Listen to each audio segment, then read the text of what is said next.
To add text to photo in Canva, let's come over to the plus sign here and we want to click on photo editor.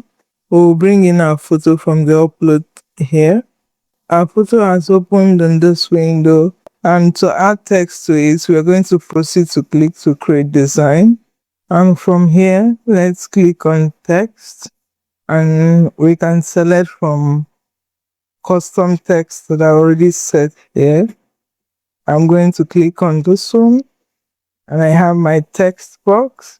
I'll type into the text what I have to add.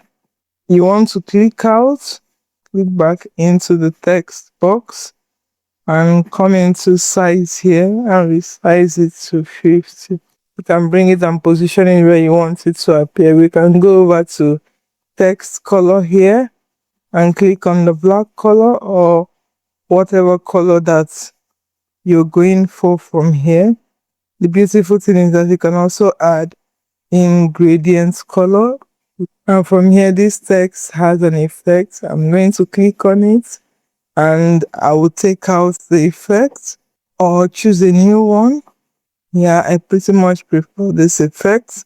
And you can also come to advanced text settings here and separate how the text appears. You may increase letter spacing or tighten up the line spacing or release the line spacing.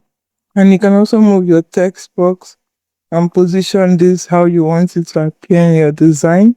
This is how to add text to image in Canva.